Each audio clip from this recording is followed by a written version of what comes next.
दोस्तों, और आज एक दूसरी बुक लेकर मैं आपके सामने प्रस्तुत हूँ जिसका नाम है time management. Doctor Sudhir Dixit द्वारा ये बुक लिखी गई है और ये बुक इतनी महत्वपूर्ण है, इतनी महत्वपूर्ण है क्योंकि हम सब जानते हैं कि आज का जो युग है, आज का जो समय है, उसमें टाइम को मैनेज करना कितना मुश्किल है। और समय ही एक ऐसा संसाधन है जिसे आप किसी भी वस्तु के बदले प्राप्त नहीं कर सकते।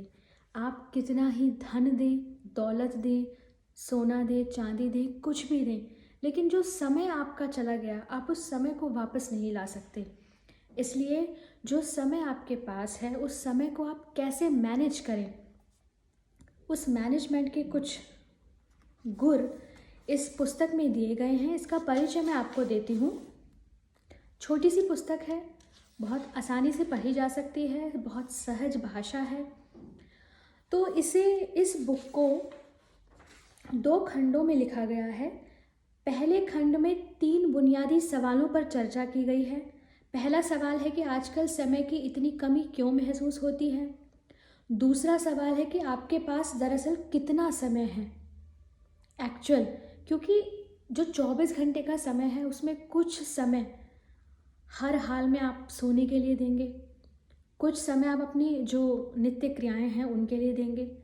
तो एक्चुअली 24 घंटे में भी 24 घंटे आपके पास नहीं है, कुछ बचा हुआ समय ही आपके पास है जिसमें आपको वो काम करने हैं जो आपके सपने हैं, जिसमें आपको आपकी एस्पिरेशंस पूरी करनी है, जिसमें आपको आपके मनुष्य होने का उत्तरदायित्व निभाना है, जिसमें आपको समाज के लिए काम करना है। तीसरा बुनियादी सवाल है कि आपका समय कितना कीमती है। इसकी पहचान इस बात से होती है कि आप अपना कितना समय यूं ही गंवा देते हैं।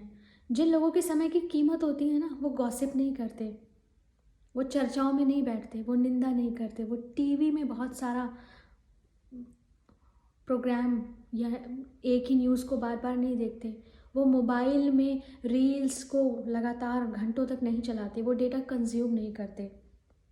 खंड 2 में समय के सर्वश्रेष्ठ उपयोग के 30 सिद्धांत दिए गए हैं, जिनके नाम मैं आपको बता रही हूँ। समय की लॉगबुक रखें, आर्थिक लक्ष्य बनाएं, सबसे महत्वपूर्ण काम सबसे पहले करें, यात्रा के समय का अधिकतम उपयोग करें, काम सौंपना सीखें, डेलीगेट करना।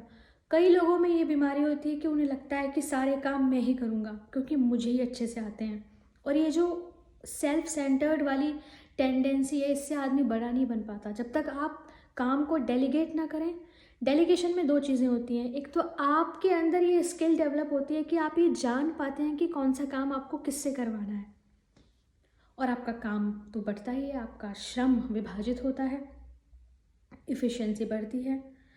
छठा है पेरेटो के 20-80 के नियम को जानें, पार्किंसन के नियम का लाभ लें, अपने प्राइम टाइम में काम करें, स्वयं को व्यवस्थित करें, टाइम टेबल बनाएं, कर्म में जुट जाएं, अपनी कार्य क्षमता बढ़ाएं, डेडलाइन तय करें, समय खरीदना सीखें, भावी लाभ के लिए वर्तमान में त्याग करें, निश्चित समय पर काम करें, समय की बर्बादी के गुरुत्वाकर्षण नियम को जानें, न्यूटन के गति के पहले नियम का लाभ लें। यह महत्वपूर्ण नहीं कि आपने कितने समय काम किया, महत्वपूर्ण तो परिणाम है। तय करें कि कौन सा काम कब करना है, सुबह जल्दी उठें, 1 घंटा व्यायाम करें, टीवी के संदर्भ में सावधान रहें, मोबाइल का न्यूनतम उपयोग करें, इंटरनेट पर समय बर्बाद न करें, आलस से बचें, टालम टोल न करें, अगले दिन की योजना बनाकर अवचेतन मन की शक्ति का लाभ लें, बुरी लतों से बचें, सापेक्षता के नियम को समझें। ये इसका इंट्रोडक्शन है। और अगर आप चाहेंगे तो मैं इस पुस्तक को भी पढ़ के सुनाऊंगी, पर मेरी कोशिश रहेगी कि आप इस पुस्तक को खरीदें, पढ़ें, और इसमें जो भी सिद्धांत दिए गए हैं उनको आप अप्लाई करें। बहुत सरल हैं लेकिन बहुत इफ़ेक्टिव।